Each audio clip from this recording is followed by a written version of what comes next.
Thank you all for joining us this evening for the second of a planned three-forum series this academic year that's focused upon literacy writ large. Hi, I'm Dr. Marie Donovan at the College of Education here at DePaul University in Chicago. And welcome all. We're so glad you're here. Now, our purpose in focusing attention on literacy this particular year is twofold. First, to raise your awareness of the many threats to every American's right to read and, well, think freely that are happening every day. And second, it's to introduce you to some of the dedicated teachers, librarians, scholars, and other literacy preserving people whose work helps us sleep at night, knowing that they're out there fighting the good fight and helping to keep us, a free people, able to access the information we need, as well as how to navigate it knowledgeably on our own and with others. Tonight's forum is the 40th that the College of Education has offered since winter quarter 2010. These forums were the brainchild of my colleague, Dr. Diane Horowitz, who continues devoting significant energy and insight to their formulation and execution. We're all the wiser and all the more sensitive to the nuances of any given issue or movement, thanks to her expert guidance and her care. And on behalf of everyone, Diane, thank you. Thank you for your unflagging commitment to us. I also want to thank our former dean, Dr. Paul Zients, for his continued belief in our need to offer these forums since 2010, as well as his commitment to, equally importantly, funding their mounting. And I also especially acknowledge the gracious support of this forum by my colleague, Dr. Moshe Bayat, who presently serves as our dean. Now, I hope you're going to be joining us in spring quarter for our final forum of this academic year, which will be focused upon the growing issues and controversies surrounding how children are being taught to read in our schools today. Your registration for tonight's forum, though, is going to automatically ensure that you receive an invitation to that forum, so please keep an eye out for it in your inbox. And now I ask you to turn your attention to my colleague, Dr. Hilary Conklin, who will introduce tonight's panelists and our topic of focus. Again, thanks, everyone, for joining us this evening. Thank you so much, Marie, and welcome, everybody. I'm so pleased to have a wonderful group of panelists here this evening to talk about media literacy and help us think through this complex issue right now. So I'm going to introduce our panelists tonight, and then I'll give everybody a little bit of an overview of what we have in store for the evening before we then dive in. So we are in the company of three really fabulous, esteemed panelists this evening. First, I want to introduce Sarah McGrew. She is an assistant professor in the Department of Teaching and Learning, Policy and Leadership in the College of Education at the University of Maryland, College Park.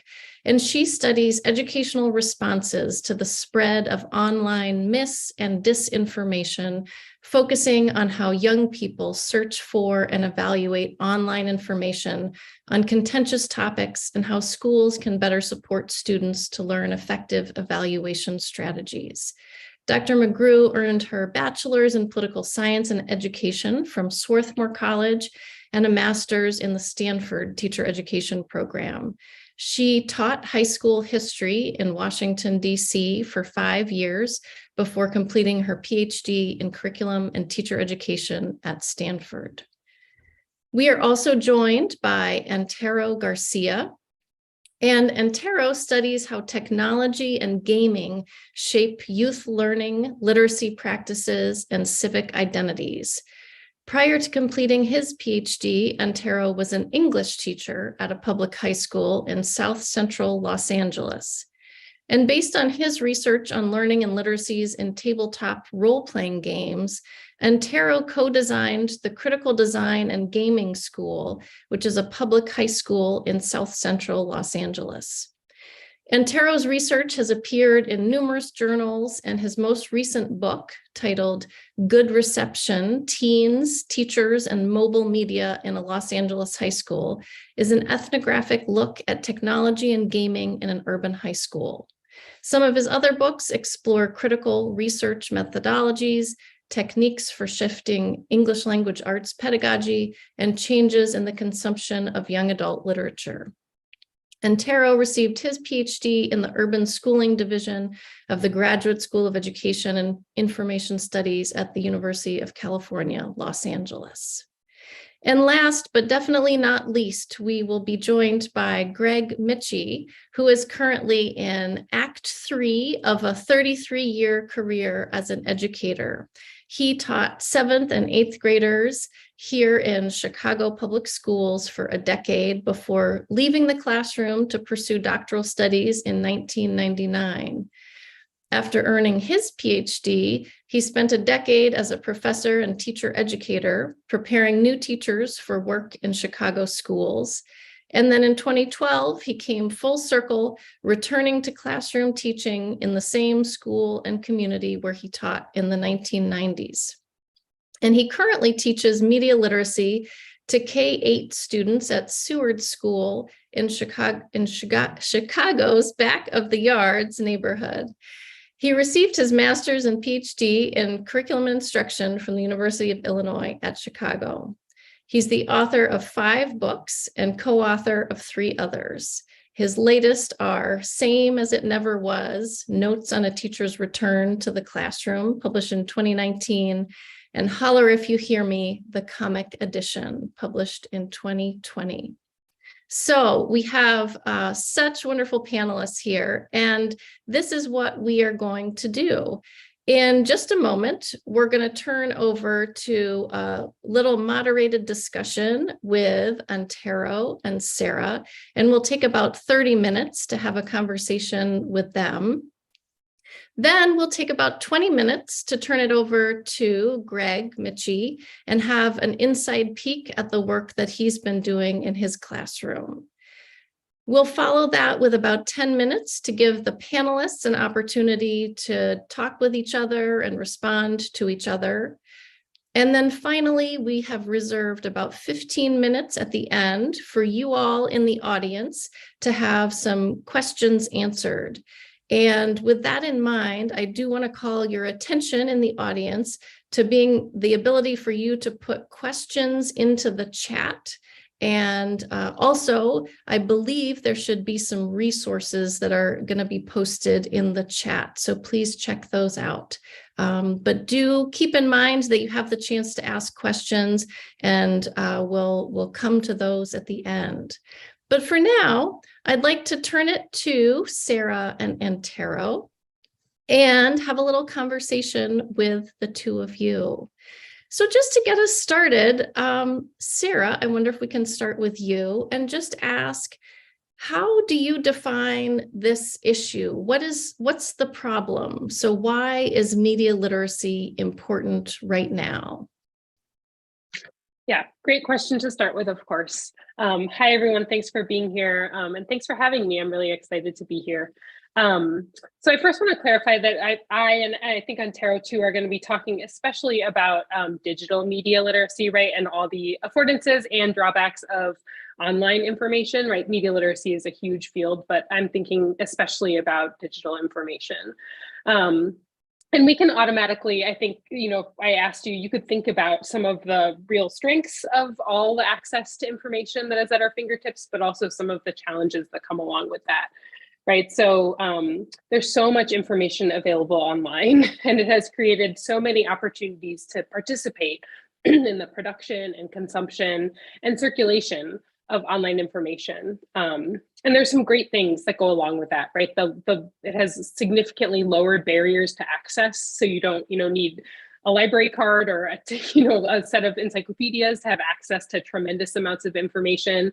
It has increased the diversity of voices that are able to publish and tell stories, right? So we just have access to a lot more narratives that might have been more difficult to access in the past. But along with those good things, of course, it puts more onus on us, right? To make decisions about what to trust, about how we participate in the system, right? Whether we want to participate in circulating and sharing and producing information, and how we go about doing that. So again, lots more information, but also a lot more responsibility on us and our students to make decisions about how they want to present themselves and make decisions online. And then I want to zoom out a little bit to say we have to be careful to think about information not just as sort of individual pieces of content, but as products of a system, and a system that in most cases, in the case of the internet, is populated by for-profit companies that are making money off of our attention and our participation in their systems, right? So we have this highly capitalist system in which we need to understand not just individual pieces of content, but the algorithms that are, structuring the way that we interact with that information, how platforms are making money, whether they, have a subscriber model, or more likely whether they're, profiting from our attention. And if that's the case, how they are structuring our experiences online in order to make sure that they keep our attention, whether that's through showing us content that's making us really angry or really sad consistently, so that we stay engaged and stay online and make more ad dollars. So we need to understand how that context is affecting our online experience, affecting the information that we're seeing, and how it should change the way that we behave. And then finally, zooming out even more, I think we need to understand that all of that, right, all of these changes in online information is happening in this larger political context of, increasing inequality, increasing partisanship, decreasing trust in institutions, and that all of those things, make media literacy more important, but also make it a lot harder, I think, for all of us, and maybe for teachers in particular, to have conversations about who to trust and why, and that those conversations can feel political, can feel really heated, even though I think they're very important to have. It can feel really challenging to have those conversations. So that's kind of what I think of as the context of this online world that all of us inhabit, and why media literacy is so important. But I also think, that's feels like a lot of challenges. And I also feel like there's a few really key opportunities that I try to think about. And the first is just the attention that I think media literacy has gotten in the last couple of years, maybe the last several years, post the 2016 election, especially. There's been, I think, increased attention on just how much information is available online and how clueless a lot of us are when we try to decide what to trust.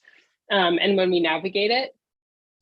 So I think, there's increased attention from policymakers, from teachers, from educators, from the general public about the importance of media literacy. And that to me is exciting, because it's an issue that maybe hasn't gotten a ton of focus in the past, but I think really needs it.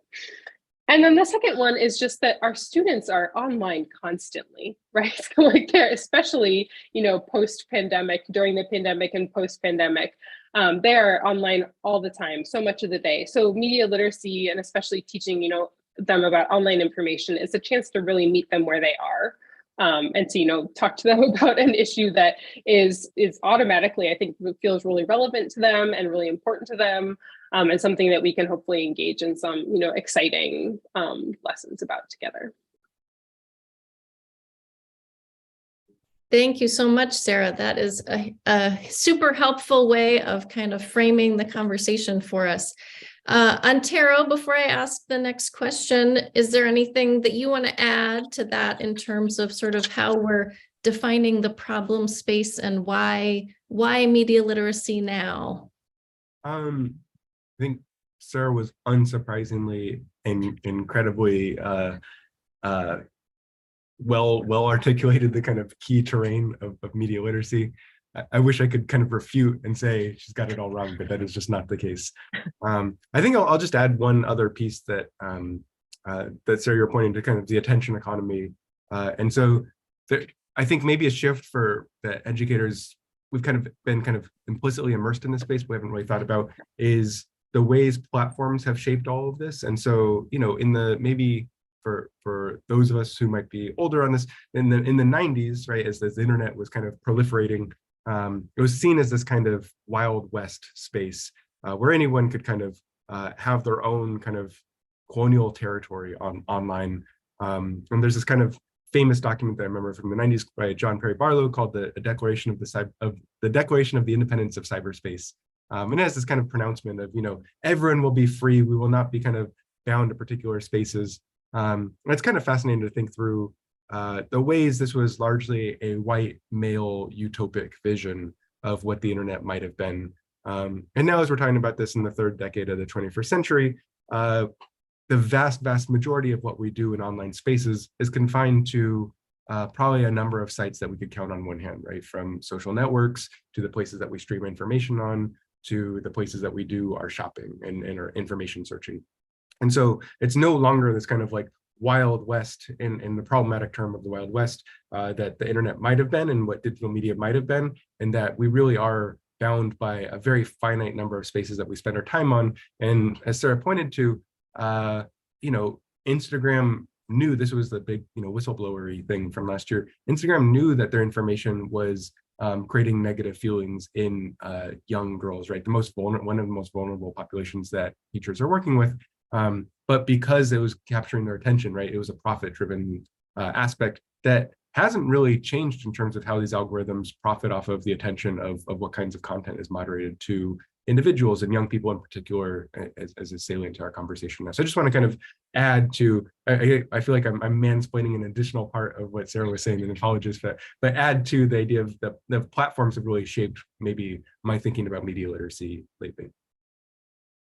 Thank you, Antero. Yeah, I think you're helping us think about this in important ways. So maybe with that said, I wonder if you could talk about, in this landscape, then, what are the goals of media literacy? And to use Sarah's helpful clarification, if presumably we're talking about digital media literacy. So what are we after? And then what do you see as the connections between digital media literacy, civic life, democracy? Yeah, nice, easy question. I think, my sense of what are the goals is like, we will have myriad answers to this. And it's kind of there's an anime meme of someone holding a butterfly. And I think this is is this a goal of media literacy? I think there are many different goals that we could be thinking about. And so I'd say loosely, and this is where the kind of cynic in me, the loose interpretation of what media literacy for is to passively consume information in order to play a docile role in the kind of perpetuation of a democracy that's currently failing, right? And so I will say this is a kind of disappointing perspective of probably how media literacy is operated up until now. And I would say for those of us, I imagine I'm speaking to CPS teachers and kind of thinking about the context of what it means right now. Media literacy is probably about, if you're teaching it in 2023, should probably be about freedom, should probably be about kinds of liberation. And if we're not teaching in a way to allow young people to take better grasp of the kinds of civic institutions that have been failing them for far too long, then why else are we engaging with these practices? Largely, media literacy has been about consumption. It's about how do we engage and gather information. And there's active parts of that consumptive practice, but it's about how do I confront news sources, videos, how do I think critically about what the entertainment industry is peddling towards me? And that is important, but it doesn't necessarily, oftentimes our teaching practices don't take into account the ways that young people are producers, are innovators in these spaces as well, and the ways that we should be deeply interrogating these systems. And so my understanding of what media literacy right now should be is a civic purpose, right? Our entire purpose for why we should be encountering any kind of literacy, be it media or digital or civic or otherwise, should be about how am I engaging in this information as a citizen, and how might I be able to contribute and shift that discourse. That isn't necessarily the thing that has standards and an assessment and an easy kind of metric. And so I think this is where it's easy to say that, and it's easy for me to say this comfortably with a weird kind of afternoon light coming. I apologize for the kind of angelic lighting in this office right now. But I would say the functional side of this is, can I consume information passively and in a docile way, right? I think if we look at our standards around media literacy, if we look at ISTE standards, if we look at the Common Core, it really is about, can I consume information in order to participate and not rock the boat in a civic democracy? I think our time for that has passed, and so this is an opportunity to kind of push against this. Oftentimes that's difficult to say in context of schools of education and accreditation, but I think this is where we are in something of a crisis to think about.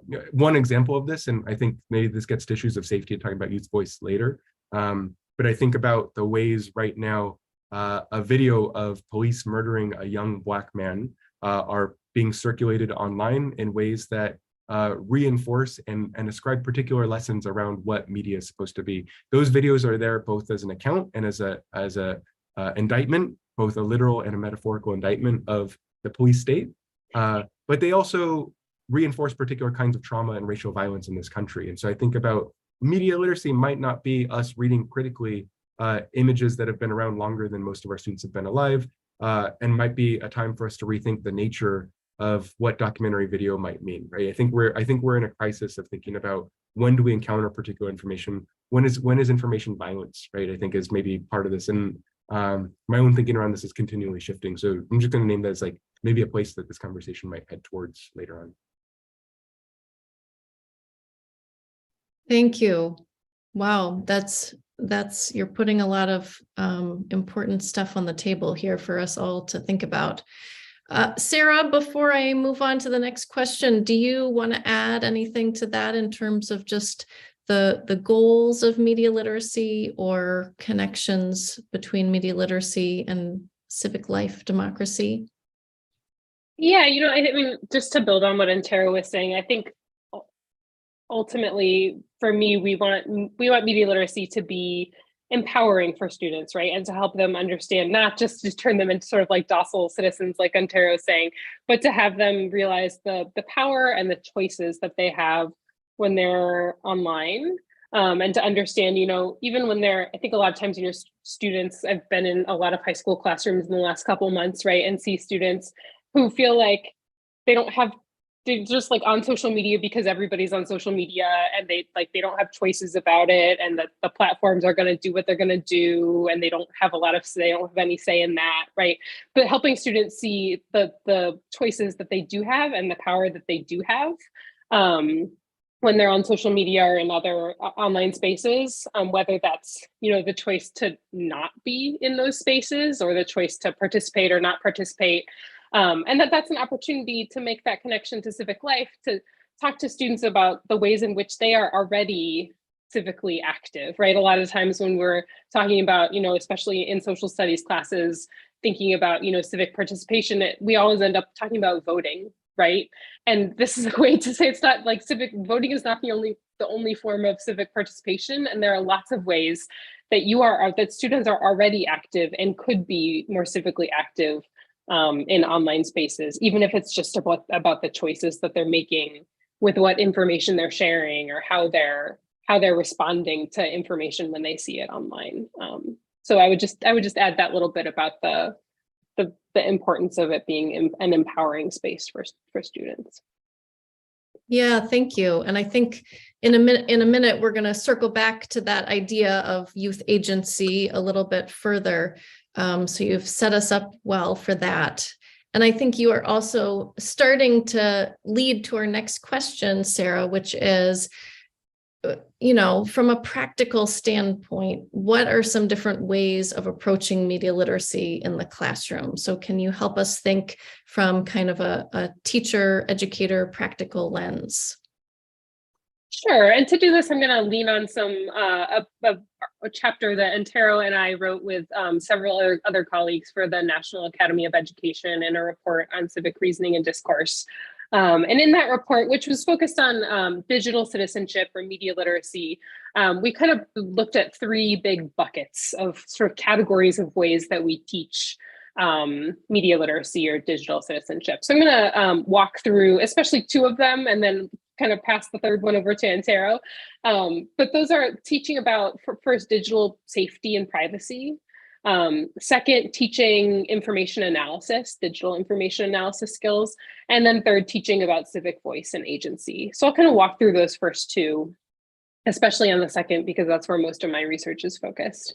So that first kind of bucket of digital privacy, right, realizes that the internet, it's important for students, especially from a young age, right, from elementary age, to learn about, digital privacy, digital safety, and security. So helping students, everything from learning how to write strong passwords and manage those passwords to managing their online presence, like I was talking to a teacher candidate today whose second grade students were, making and publishing YouTube videos. And she's like feeling this very real need to start to talk to those second graders about, their online presence and this kind of digital footprint that they're leaving already if they're publishing YouTube videos, dancing or lip syncing or whatever.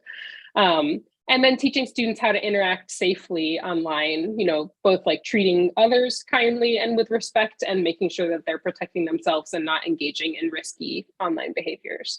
So there's some curriculum that already, especially from places like Common Sense Media, that approaches teaching subjects like that, especially with younger students. And so that's kind of like the first big bucket of media literacy that we could talk about. And research or surveys of teachers would suggest that bucket is probably the most commonly taught. Between like 40 and 50% of teachers in surveys say that they have taught some kind of, digital safety or privacy lessons. So still not even half of teachers, but that's kind of the biggest, I think, bucket in terms of media literacy. The second area where almost all of my research is focused is that information analysis bucket. And this, like Antero was saying, I think is maybe like what we most commonly think of when we think of media literacy. But it's still not super widely taught. And it's an area where we know that people need more support. We know that students need more help learning to evaluate online information. And that's probably because they haven't been, explicitly, purposefully taught through school. It's not, teaching students to evaluate online information is not a thing that lives in any one specific subject area or grade level. It's something that it's kind of taught ad hoc. And so students don't necessarily have access to explicit instruction in this. So it's not surprising that they, struggle in a lot of ways to evaluate online information. So I have done a lot of research, and with colleagues at Stanford, when I was there as a PhD student, did research that showed, that young people, from middle school through college and even adults make mistakes like thinking that, you can decide how reliable a site is by judging its top level domain. So by like, believing that a .org website is more reliable than a .com website, which isn't true anymore. Or thinking that a website that looks really professionally put together is more reliable than a sort of like, clumsily put together website. So there's some, misconceptions about evaluating online information that are very much alive, that we need to support students not to think anymore. But again, it's not just students. So Sam Weinberg and I did this study where we looked at how freshmen at Stanford, a group of college professors, and a group of professional fact checkers searched for and evaluated online information. And we found that the students and the professors actually acted a lot alike and made a lot of those mistakes that I just described the high school and middle school students making. So they stayed on websites, they read them really carefully and judged them based on like how much information they had or what they looked like or how professional they seemed. And they reached a lot of inaccurate conclusions about reliability because of that. And in contrast, the fact checkers, this group of folks, that work at professional news and fact checking organizations, didn't stay on sites that they didn't recognize. So they did this thing that we called lateral reading. They left the site, an unfamiliar site, and searched for more information about the source through other sources. So they would, leave the site, open new tabs, search for the name of the organization, and then go to places like Wikipedia to just get a quick sense of what the source was about and whether they could trust it. And only, with the sources they trusted, did they actually go back to read. So again, the fact checkers using strategies like lateral reading were more effective at evaluating information and also a lot of the time more efficient, which is really important again, because when we're online and like scrolling through things like social media, we're not trying to do, 10 or 20 or 30 minutes of research to decide whether to trust something. We want to figure things out quickly. So that efficiency is important. And another thing that we've learned is that teaching students media literacy, teaching strategies like lateral reading works, which is always good news. So we know that even through just a few lessons in evaluating online information, students can start to lose some of those misconceptions that I mentioned about evaluating online information and build stronger evaluation strategies. So one of the resources I'll mention, there's a colleagues at Stanford and I, designed a whole bunch of lessons and assessments to teach those evaluation strategies. Those are all freely available at cor.stanford.edu.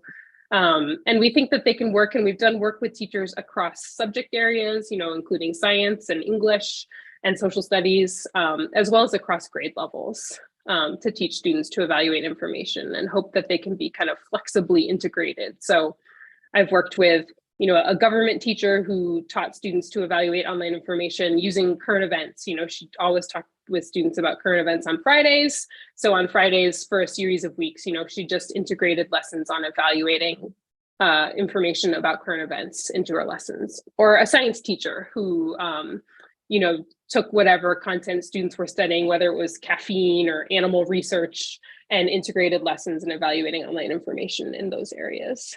And I'll end by saying that that we've made a lot of progress, but I think there's still a long way to go. And I want to kind of go, we know that teaching those strategies works, but that's, in my opinion, at least incomplete, right? That there's still a lot of work to do around teaching students, again, back to that conversation about platforms and helping students think about the content they're seeing as the product of a system that is, purposefully putting information in front of them to keep their attention, and helping students, think critically about those platforms and the choices they're making within them.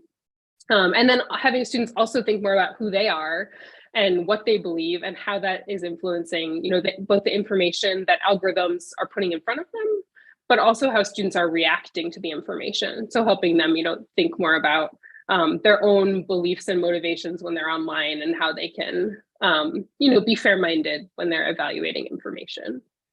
And then the third bucket is all about student voice and agency. And I'm going to pass it over to Antero, I think, to talk more about how we can engage students in that realm of media literacy. Awesome. Thank you, Sarah. Yeah, so Antero, if you want to just pick it up there, and I think it really does lead to the final question that I was going to ask you, which is just thinking about this youth agency piece, and thinking about how teachers might provide opportunities for student created media, and how you see that tying in with just generally different approaches to media literacy in the classroom. Yeah, thanks. And thanks, Sarah. I'm going to first make a selfish pitch in that I'm working with Sam Weinberg and the Stanford History Education Group based on work that Sarah's led for a while. And we are working with CPS and LAUSD out here in California. And so if you are a teacher who happens to be, well, if you happen to be in LA, wonderful, but I'm at least imagining most of you are in Chicago. But if you're interested in this work, please feel free to reach out, because we're trying to slowly build up a team to explore this work, as Sarah pointed out, across disciplinary areas, right? And kind of make this, rather than kind of one-off pieces, what's it look like in elementary classrooms? What's it look like to do civic online reasoning in your science classroom or math classroom? So I just wanted to name that. Also, if you're a postdoc, we're looking for a postdoc, but it's probably not most of you watching this, so I'll just name that. Really, yeah, I think so.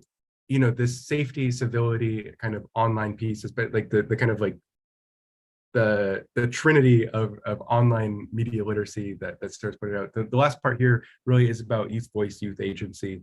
And I'll say this is the part that I think is scary for teachers, because it means ceding a level of control to young people, right? It's allowing them, right? There's this kind of benevolence that I think we often have when we frame youth agency and youth voice that we should problematize. But it's about bringing young people's voices into the classroom, and bringing young people's voices online into spaces where they might be able to lead and offer expertise. And I think that's, I can point to lots of examples, but I think the easier things to say here are young people know a lot, and oftentimes their knowledge is in spaces that as adults, we might not have that same knowledge. And so it's uncomfortable for us to lead that, or for us to figure out how to align that without us getting fired, right? I think this is the kind of retaliatory context of what teaching and youth voice is facing right now. And so I think the challenges are, if young people are interested in topics that might be under fire in the current socio-political context, then this is where it's difficult to think through what are the ways that we do this. But if a young person is, and sorry, one other thought around this is, if we look at the literature on what civic education in the US looks like, historically, I think youth of color have been seen as civically apathetic and less inclined to engage, according to kind of traditional literature. But if we also look at the same kinds of ways where young people are engaged in issues of activism around civil rights, I think the challenge is the buckets of what's traditionally counted as civic engagement, voting, as Sarah pointed out, food drives, kind of donation things, climate change, things that are still important, but oftentimes kind of fall under a familiar bucket of civics. Oftentimes the topics that young people of color might be interested in, police brutality, issues of housing insecurity, there's topics that might not be seen as civics, even though they are part of the civic life and civic world that they've been engaged in. I looked at the ways young people were writing to leaders during the presidential election, and we could see like a real divide based on kind of socio-political divides of where young people were coming from demographically in their schools. And so I just want to name that the tensions we have oftentimes are tensions that disempower particular kinds of young people in our schools. And so when we think about what's happening online, this is about invoking spaces that either are blocked in many of our schools or using tools like phones that schools are afraid to allow young people to do. And so if young people are really good at consuming and engaging in spaces like Instagram or TikTok or Discord or Twitch, right? Maybe we should be thinking about ways where young people can show teachers how to use these spaces and engage in participating on these spaces. Many years ago, when I was beginning this work, young people were engaging in spaces like Minecraft, and that has moved on. But recently it's been other kinds of games today, right, that kids are on, from Fortnite to the imposter game. How come I'm blanking on the game that everybody plays? And so knowing this, right, like what are the ways where young people can be engaged in these online spaces that are also about engaging with real life relationships that they might engage with people who are around them physically, but it might also be virtual relationships. Part of this is that safety piece, right? This kind of comes full circle where teachers are afraid that they're going to create this kind of online or parasocial relationship and cause harm to young people. And I think that means that we haven't, as adults, figured out good kinds of relationships in online spaces. We as adults haven't figured out the right kinds of media literacy practices, which is why we're all pretty bad with our phones as well, which means we're not very good at teaching young people how to be good with their phones. And so I think there is a tension of we need to learn this together. We need to kind of re-school our society around online media practices. And young people, to the point, young people should be leading in this space. We can think about more examples, but I actually imagine most of the people watching this have examples of what this could look like and ways that this has either really worked well in their classrooms or backfired, and kind of thinking through our positionality as adults, trying to allow young people to lead within spaces that are intentionally about forcing young people's bodies and minds towards particular kinds of orientations, right? So as a metaphor, we might think about the kind of typical school desk, where it's kind of faced to kind of orient your body towards a teacher, and it's hard to move out of it, and has a very kind of limited amount of like desk space. Maybe I just have a vision of what the desks were like in my former classroom. But this is essentially the same kind of metaphor of what we're supposed to do with online spaces as well. They aren't liberatory because that means taking away the power from teachers. And so part of this is about negotiating what does it mean to work alongside young people in a space that's afraid of working alongside young people. Thank you so much, Antero. Yes, you are giving us so much to think about. This is terrific. Well, I think you have teed us up perfectly for our transition to the deep dive into the classroom space. And before I hand it over to Greg, I do want to just mention to our folks in the audience that don't forget about the chat. And if there are questions that come to you as you're listening to our panelists, please go ahead and put them in the chat, and then we'll come back to those at the end. But thanks again, Sarah and Antero, and let's now turn it over to Greg to hear from the classroom. Hello, everyone. Glad to be part of this panel. And I actually have to confess that when I was first asked, I hesitated.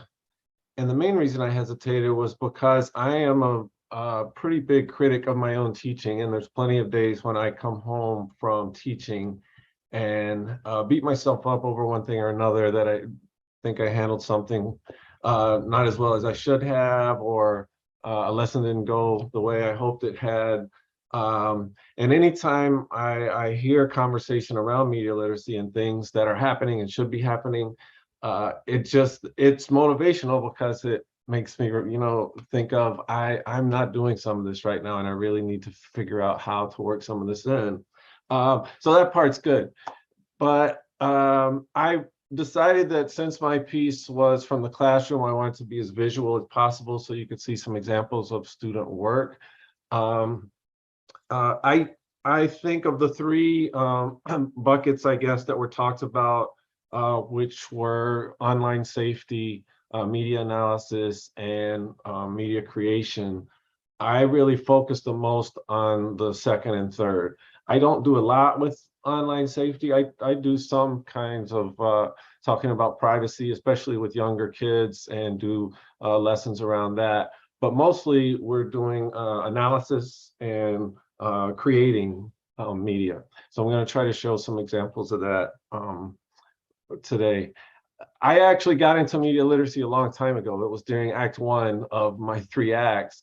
So some of my ideas about media are kind of probably grew out of that. And I'm myself trying to do what Antero was just talking about, seeing just how much everything is changing, where the students I'm teaching now are, and how I can make what we're doing in the classroom work by listening to them and getting their feedback and talking to them about what media matters to them. So let me share my screen.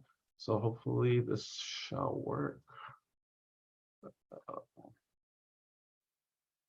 And can somebody give me a heads up if you actually see that?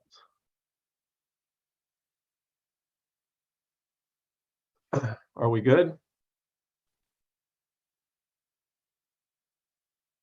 Okay, great. Okay, so like I said, I'm going to focus on mostly on some things I've done this year. And I should say my entire teaching career has been teaching 7th and 8th graders. And a lot of what you read about media literacy is with high school students. And that's another thing I want to point out. It can be done and should be done, I think, K through 12. But a lot of what is being done is in high schools. And it's been a struggle in some CPS schools to find spaces where teachers feel like they can integrate it into their curriculum. This year, I was moved to a position to teach media literacy to K through 8. So I'm teaching 9 grades, 420 students. I have the kids 1 day a week, and it's been a huge shift. So I'm not going to focus too much on the struggles and the constraints of that specific thing, but just so you have a little background of where I'm coming from. Well, I talked about kind of coming up in the old school of media literacy. And these are some questions that I developed last year. I worked with the Department of Social Science and Civic Engagement and CPS last year to create a first draft of a media literacy curriculum for 6th to 8th graders. And these questions, variations of these questions have been around for a long time from various media literacy groups. And we kind of shaped them and added to them, adapted them. And these are the questions I'm using with my 6th to 8th graders this year, kind of to focus our media analysis work. And we have another version that is kind of, simplified questions, but the same ideas to use with younger students. I also wanted to frame this. This might be an unlikely thing to do because Goldie Muhammad is not a scholar of media literacy, but she's written recently about a framework which is built on the work of others, including Gloria Ladson-Billings. But she talks about that classrooms, when we're looking at students, whatever we're teaching, we should be thinking about developing student identity, skills, intellectualism, criticality, which is looking at the world and justice and the community and how we can make the world, how we can participate and make change and be engaged civically, and joy.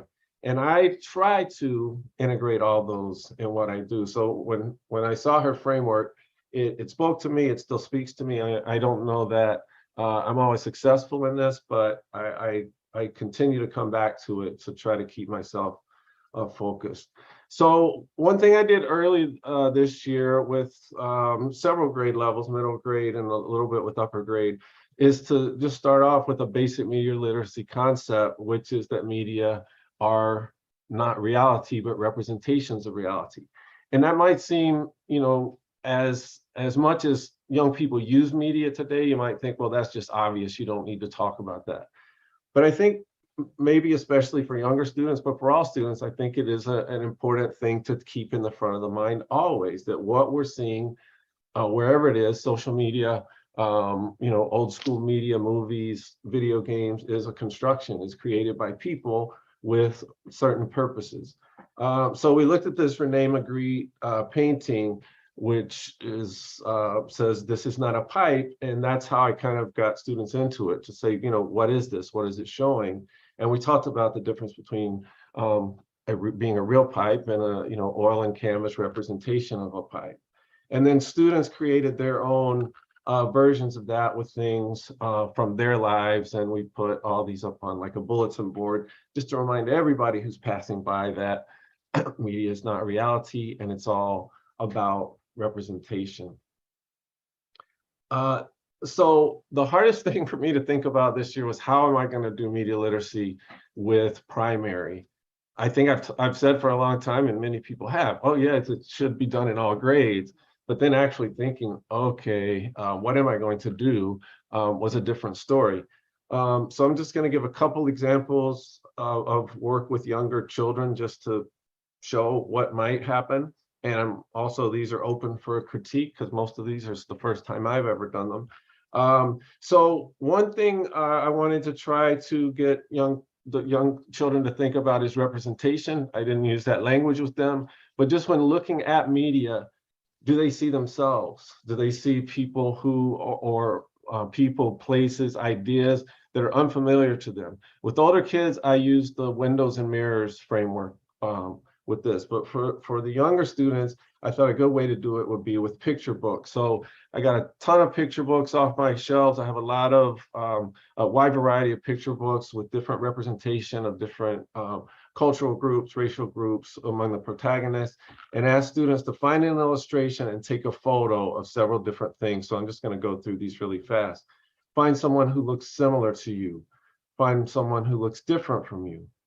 Someone who's doing something you like to do. Whoops. Someone who's doing something you've never done. Someone that reminds you of your family. And there were several more. So students had just piles of books on their tables and just passed around the books and looked for photos and didn't look for photos, look for illustrations in the books that fit one of those, and then took a photo of it, and they recorded their voices talking about, why. So the very first one on the top left here, a girl picked that one because that was something she never got braces. On the bottom left, the girl chose that one just because of the braid. She said, that's my hair, that's my hair. That was a kindergartner. So this is an activity I did with kindergartners, first and second graders at slightly different levels of sophistication, obviously. This is another one I did with younger kids. I showed them several short animated films, like 4 minutes or less, in an effort to have them start thinking about how can we tell stories with images? How do images impress upon us emotions, feeling? And they did an amazing job at, following the plot of these stories. And this is just one girl's kind of writing out the beginning, middle, and end of this particular animated film. This is a project that I did with 6th and 7th graders, where this may seem, and it is kind of an old school project, because like print advertising, yes, there's still online advertising that compares to print advertising, but it's not as big of it doesn't make as big of an impact in the lives of young people as it used to. However, the whole reason I did this was to get them to kind of talk back to media, to remix media, to tell a different story. So we looked at all kinds of advertising, not just print ads. We looked at TV commercials, we looked at online ads. But for the creation project, they hadn't even done any video editing yet. Some of them know how to edit, use CapCut at home or other apps. but many students didn't. So I thought it was better to start with something that was more simple, just using kind of a watered down version of image manipulation. And these are a couple examples of the counter ads that the students came up with. This is one of the projects that I guess most proud is not the right word. I'm happy with the way this came together. So I had this idea. I knew a lot of students took images with their phones. They would show me, show each other, and so we were doing a lesson on the neighborhood, the school's neighborhood, and how it's portrayed in the media. So students looked up their neighborhood back of the yards and kind of looked at the stories, and they saw story after story about violence, about a shooting, 2 people killed. And we started talking about the neighborhood. And my goal initially when I did this is I wanted them to take pictures that showed the other side of that, to show what they, the hopeful part of the neighborhood, what they see as good in the neighborhood. But when I started to have that conversation, I said, well, what do you see? And one 8th grader said, that's what we see. This neighborhood is violent. That's mostly what it is, violent. And I kind of pushed back on that and said, well, it's not all violent. I mean, there's good things happening here too, right? And he said, well, you don't live here. And I was like, you're right. And I've been in and around that neighborhood for 30 years, but I don't live there and I've never lived there. And it was a great point. So I told him in his class, I'm going to kind of backtrack on this a little bit, rethink the assignment, and we're going to talk about it again. So I kind of rewrote the idea and tried to broaden it out and say, show this community as you see it. If you see signs of hope in the community, what kind of image can you take to help people understand what that looks like? If you see signs of despair in the community, same. How are you going to take images to let others feel that or see that? So I wish I could show you the actual website, but it seemed too complicated to go to it. So I just chosen a few of the images that were shot by the 8th graders. So here's a couple, both in the same park. So the park, Davis Square Park, is really, really important in the community. There's also some student writing that went along with this, but I don't have that here. And then here's a couple more. The shot on the left, a girl took just kind of peeking out of her curtains to see the evidence markers that were there of a shooting that happened.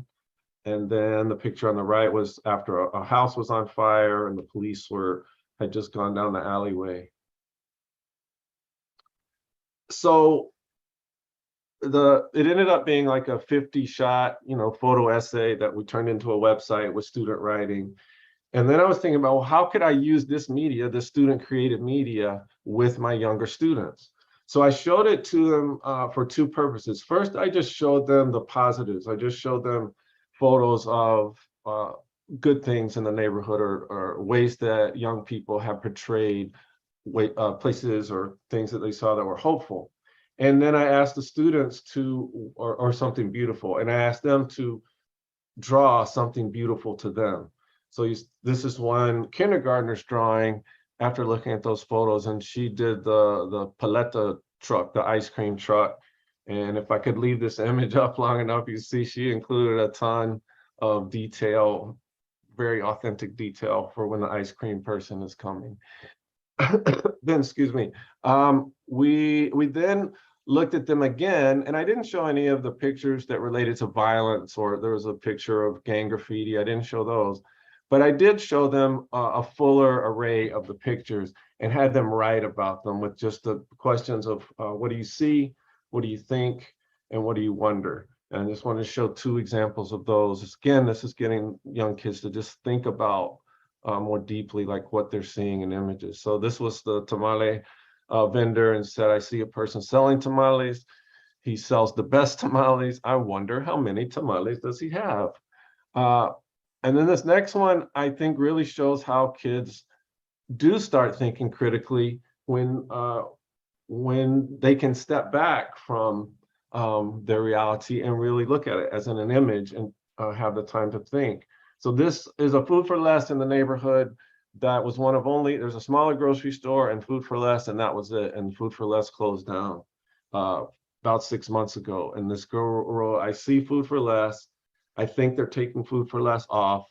I wonder if they're going to put it back. And so we had a really good conversation about that and about who is they and why is it being taken down and who could put it back and what could people do.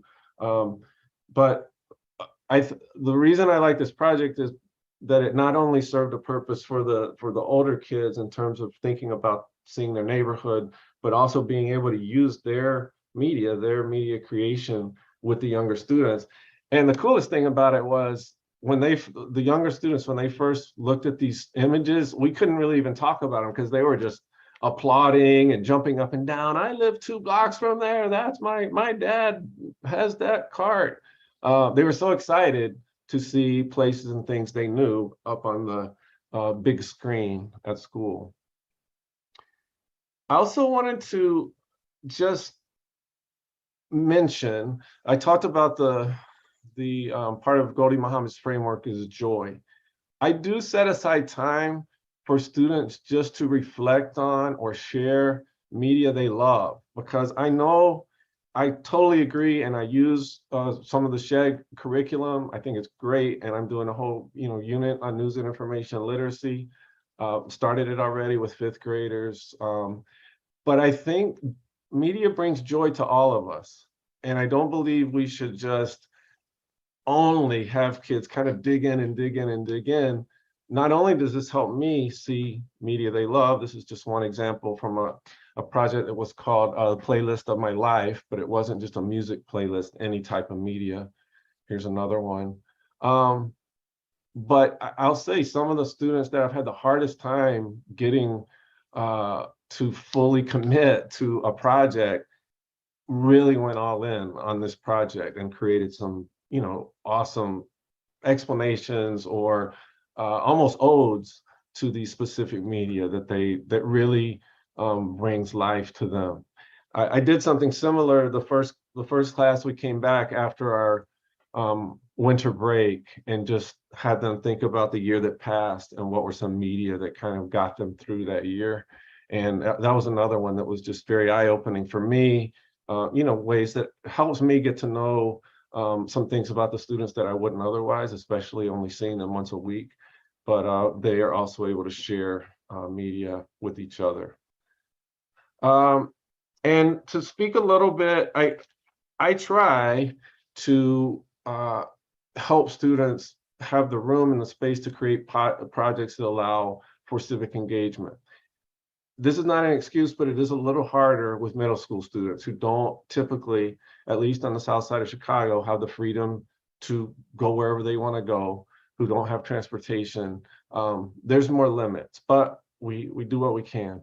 So this is a short clip I wanted to show of a few years ago, we did a series called Good in the Hood, where we had people from the neighborhood come in and 7th graders interviewed them and then created short, and they supplied some photos, and the kids created short 2 to 3 minute portraits of these people working. They're all young people doing things, positive things in the community. So this is a short, like 1 minute piece from Beto Aguayo, who was a former gang member when he was a teen, and now he's kind of flipped that around and is trying to bring peace to the same neighborhood. I started working at the Resurrection Project because I try to engage young people like yourselves to be agents of peace in the hood. So basically what I did is I just created my own gang at the Resurrection Project, but one that's focused on building peace and engaging young people to be leaders of change. So our Increase of Peace initiative is, again, just getting young people together. We stay out from 5 p.m. to 5 in the morning. We have a peace march in the beginning. We have food, resources. As the night proceeds, it's like a party. It's just a party for peace, right? It's a party where we're taking over a street corner that's hot, right? A street corner that there's a lot of violence in. And we're keeping it peaceful for that night with positivity.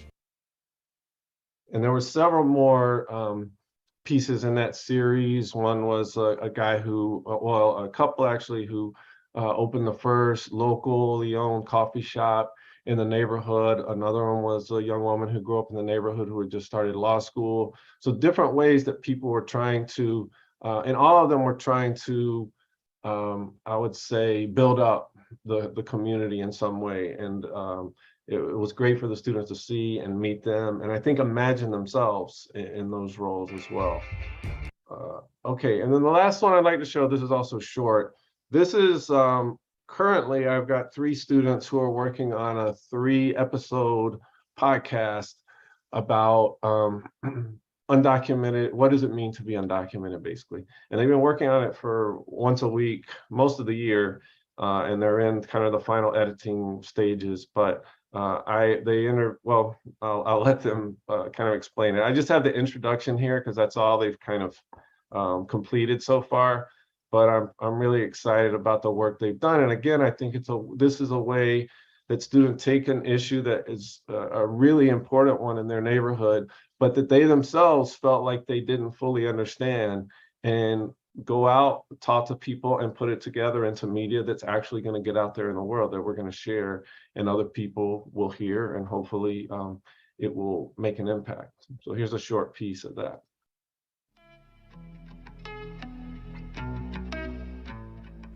Hello everyone, I am Carlos. I'm Gabriel. And I'm Anian. We are 3 8th graders from the back of the yards neighborhood, Chicago. We are all from Mexican immigrant families, and our neighborhood has a pretty sizable amount of Mexican immigrants. We wanted to learn more about their lives and challenges. We decided to interview 2 high school students and a former immigration lawyer to hear their stories and points of view. And I think I'm not sure on the time, but the only one thing I wanted to add,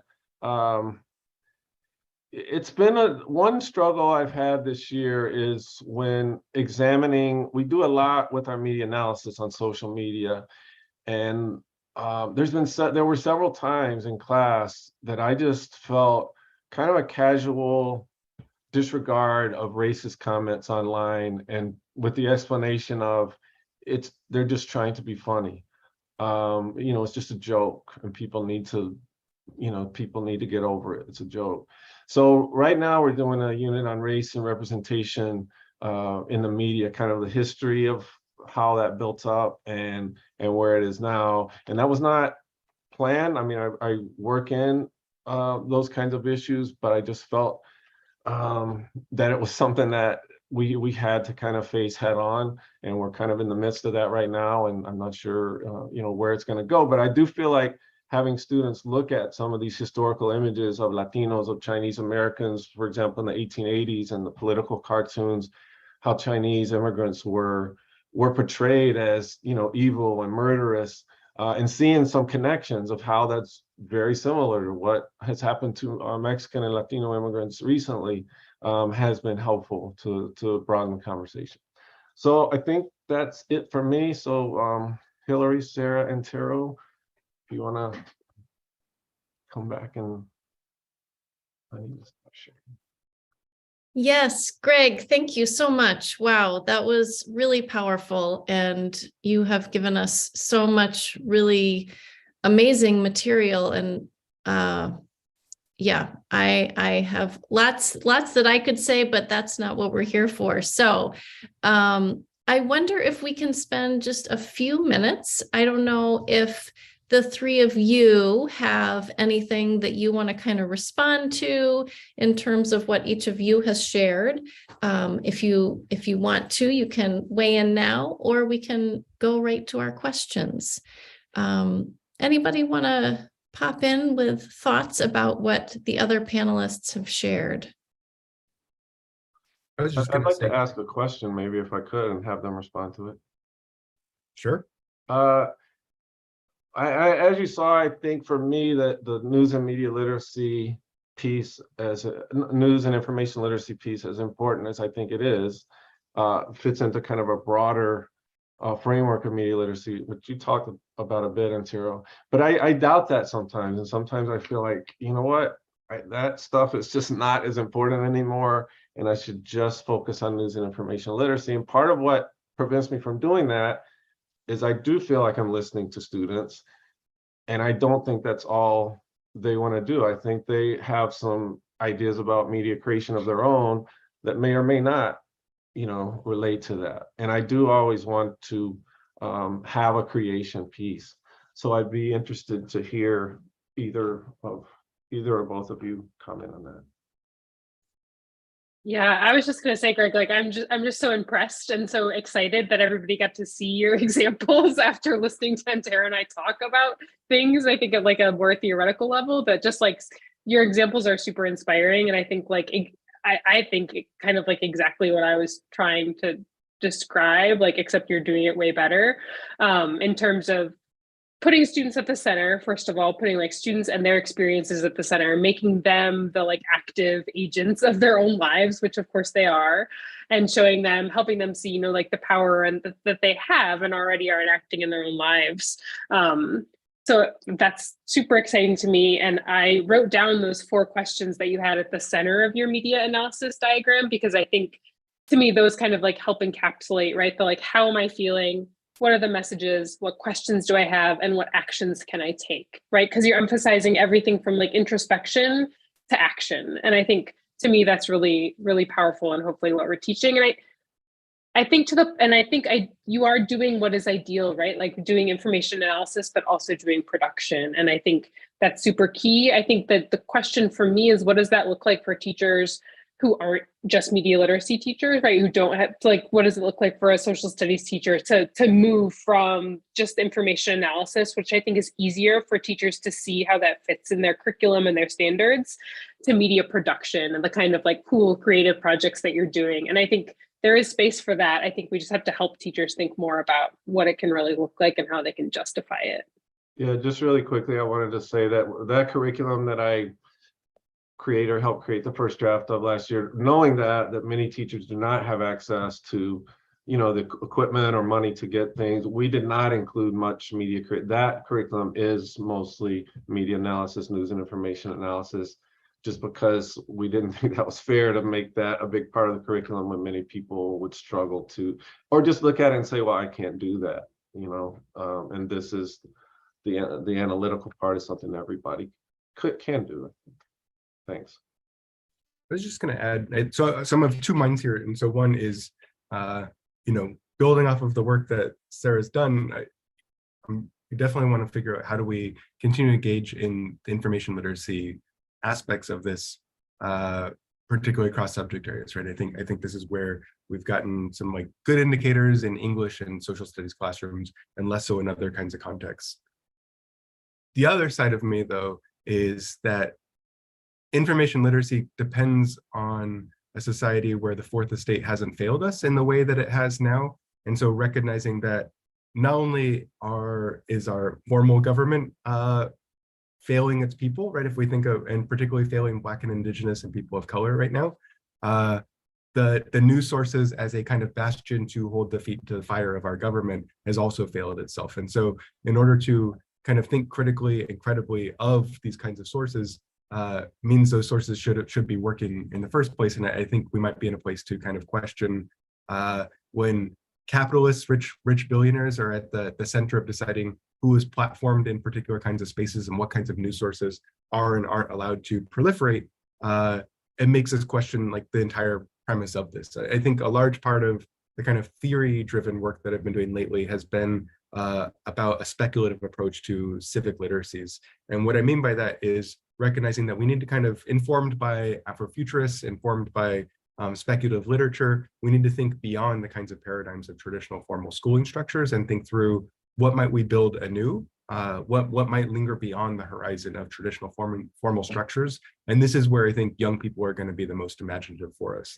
My 3.5-year-old twins are the more creative people in our family, and their knowledge and ingenuity oftentimes isn't what's valued, particularly when it's like 7:30 at night. I just want them to put their pajamas on. But that's a different conversation, I think, what's here.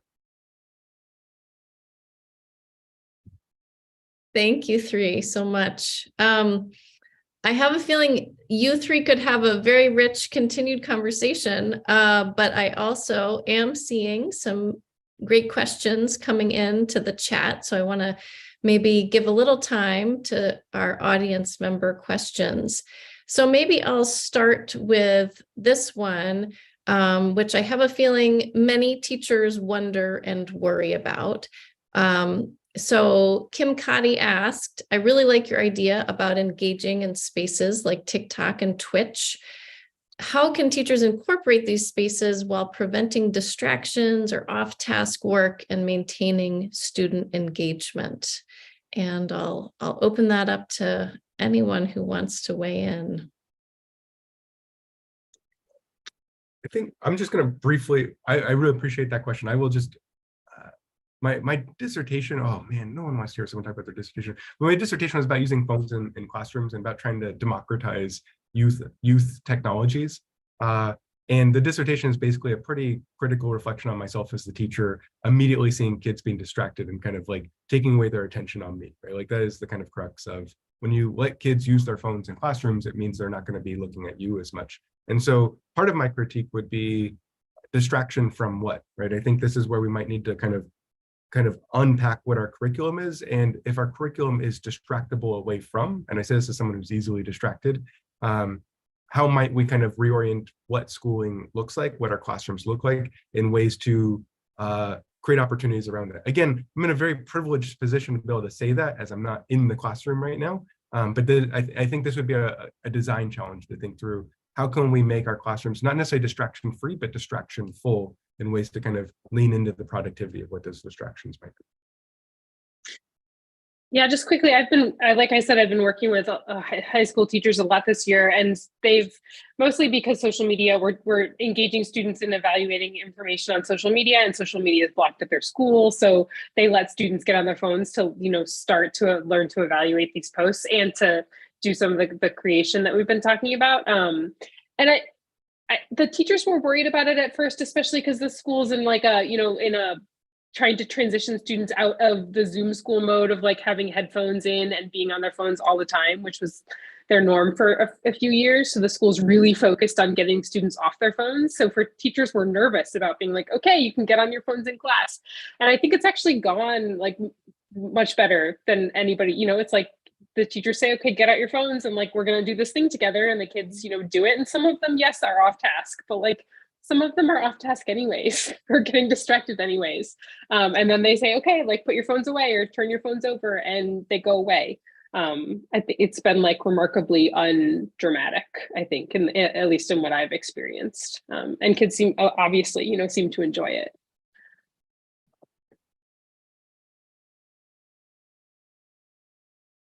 Okay, I should chime in. I think it's tough. I definitely do that sometimes. I mean, I have times where I ask students to get out their own devices and use them. And usually I think it does go pretty well. But I also see a lot of students who are not just distracted, but any moment they have to go back to gaming, they'll do it. And I agree with you, Antero, that may indeed mean that my class is not worthy of paying attention to always, and they're getting bored or not engaged with the content or not engaged with the ideas, or I'm not presenting it in a way or creating the kind of space that needs to happen. But at the same time, I think that some responsibility does go with the student. I mean, the other day I was walking around the class and the kid was checking the current price of Bitcoin. And I was like, well, that's cool. I learned something about this kid. So sometimes it actually is helpful, but sometimes, yeah, it can sometimes be an issue. But I definitely wouldn't discourage teachers from doing it. I would say it's doable. And I think students usually respect the fact that the teacher's saying, turn on your devices, we're going to use them. And instead of, we don't trust you to turn on the devices. But let me back away a little bit from this and say that I think it's really important for kids to be bored sometimes. I think that's also where daydreaming, the speculative, can come from. So by no means, for whoever asked that question, I think we should have spaces where kids get kind of lost and frustrated. And so I don't want the classroom where it's just like you're on YouTube or Twitch or whatever it is all of the time, right? I think like this is not a kind of a rejection of the discipline as much as how do we engage with these spaces productively? So I want to step away from maybe the way this could have been read a little bit. Not that, Greg, this is what you were saying either.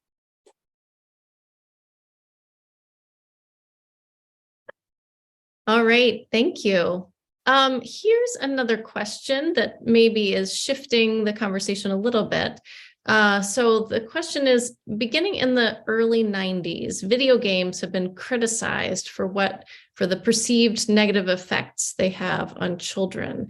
How has your work helped support a changing narrative between the correlation of gaming and children?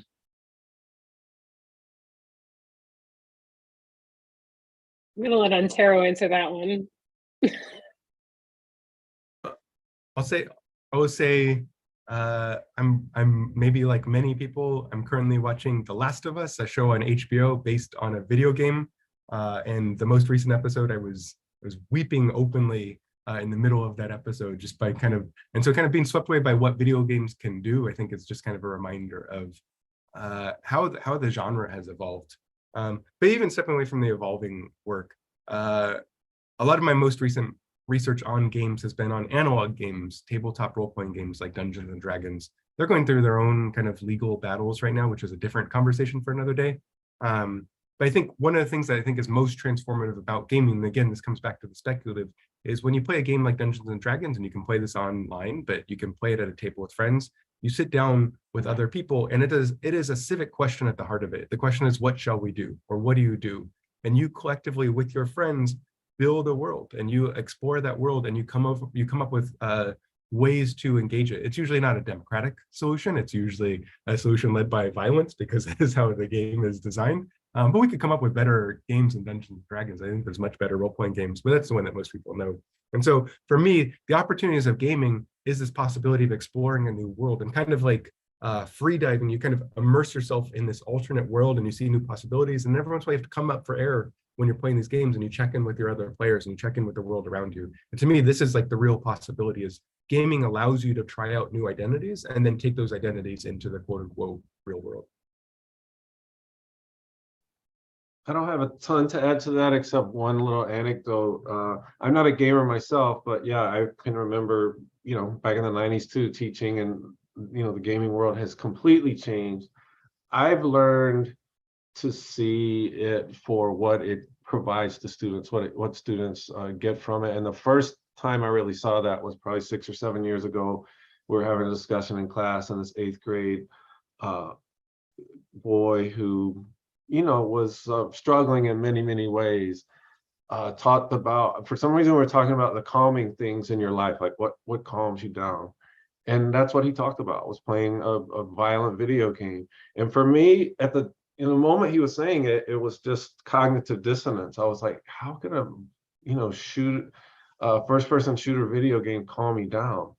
But the more he talked about it, and the more I taught with him after that, and I've taught to many students since then about a range of games, I've come to see a lot more clearly, the good they serve and how they help kids to think about their lives in the world. So yeah, I think there's a lot there to build off of for teachers.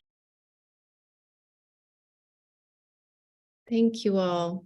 I'm scrolling through these questions, and I have two that I think are connected, although you three can correct me if I'm making a connection that you don't see.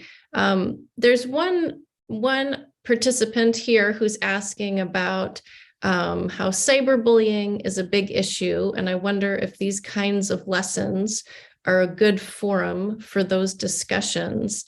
And then there's another question about how we use social media not to reinforce social media, but to dismantle the thinking style it has ingrained.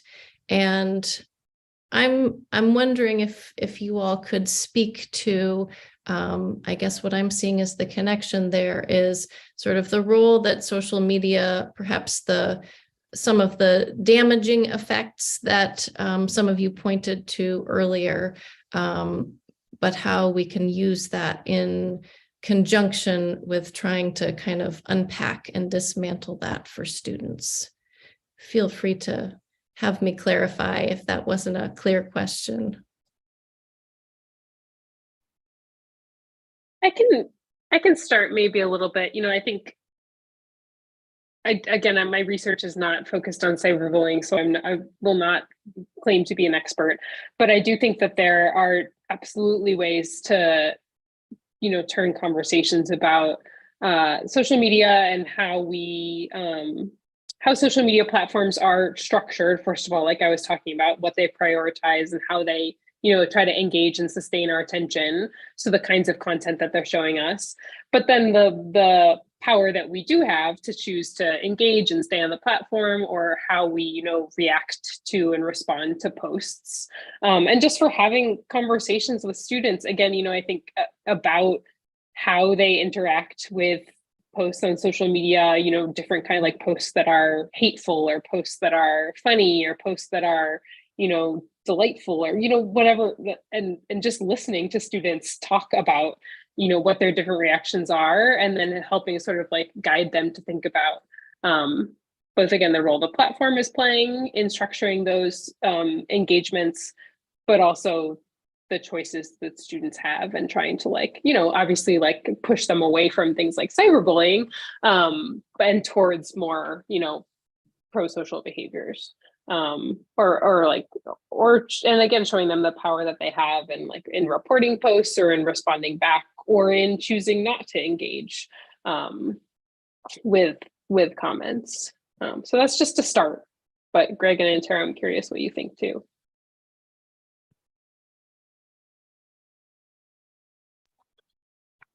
We've had a lot of conversations this year about that, especially with my older kids, 7th and 8th graders. And that's one of the things I think that pushed this race and representation unit, because it just kept coming up. And when I kind of surveyed the kids to ask them, how often do you see racist or homophobic or anti-trans, threats or language or bullying, most of them said often. Almost all of them said often. And then we talked about what you just said. Well, what are the options when you see something like that? What can you do? And quite a few admitted that what they do is they go right back, and they say something to offend that person, whether it's, based on race, gender, whatever. So we talked about what does that lead to, and what are the other possibilities? How do you disengage?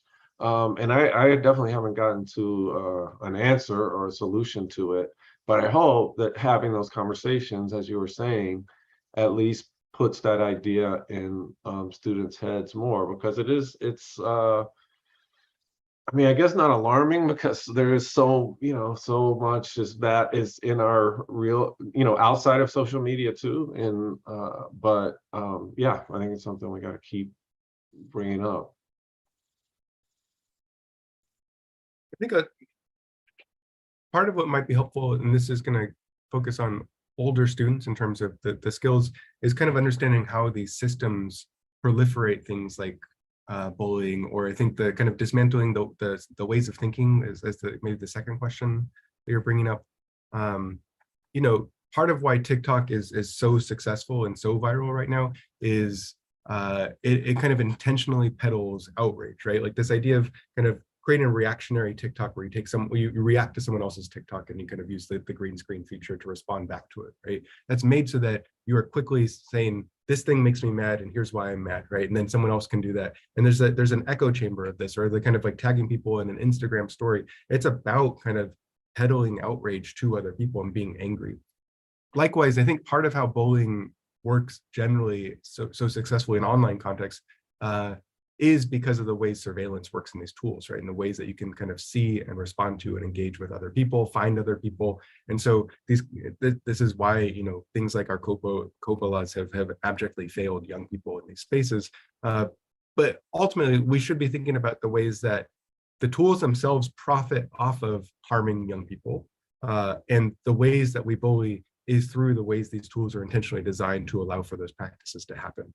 That this doesn't fix the problem of these issues, but it does mean we might want to think through what's it mean to teach a media literacy or a civic instruction that is about empathy and about care, right? Like the kinds of very basic skills that we teach kindergartners around like kindness are largely what are not in our standards anymore. And maybe this is where we need to kind of fundamentally go back to basics in a very kind of rudimentary, obvious and blunt way.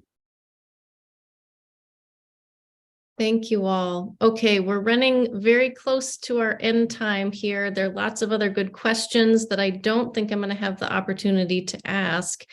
But there were a couple specific questions about resources. And one, Sarah, is back to you. If you would reiterate the Civic Online Reasoning website address. Yeah, it is cor.stanford.edu. And again, you have to create an account, but once you do, everything is totally free to download or make copies of in forms. And Awesome. just Google. Yeah. Thank you. And someone else, Antero, has a question specifically do you have any literature or recommendations on success in using TTR-PGS in class? And I'm guessing you know what that stands for because I've already missed it, or other resources on incorporating role-playing games in the classroom. Yeah, so tabletop role-playing games, TTRPGs, and non-tabletop RPGs in general. I will say the boring book that I talked about, the dissertation book, is online for free through MIT Press. It's called Good Reception. They made it all open access during COVID. And I say this because the appendix is a game design toolkit for teachers of how you might engage with games in classrooms. I'm working with a game designer to do some like solo gaming RPG stuff for teachers around professional development around this. That'll come soon. Also, Wizards of the Coast recently, the creators of Dungeons, or the current owners of Dungeons and Dragons, recently released an educator toolkit to think about how you can use it. Again, Dungeons and Dragons is not my favorite game. It's just the one that everybody knows. But if you search for an educator toolkit for Dungeons and Dragons, that exists online. There's others. I'm trying to think of what they are. I will try to tweet them later if folks look there. I can share some more resources if I can dig them up. Fabulous. Thank you so much. And I do want to remind everyone that there should be some other resources also in the chat. So please check those out. But according to Chicago time, it looks like we are at 7:01. And so I just want to extend a huge thank you to Sarah, Antero, and Greg for all of your thoughtful discussion this evening, for sharing your work, sharing your examples. It's been really wonderful, and we're so grateful that you were able to join us and willing to do so.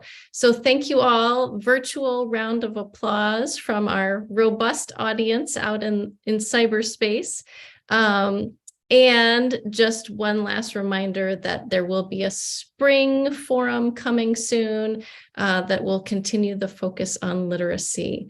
So with that, everyone, I wish you all a very good evening, and thank you all so much for joining us.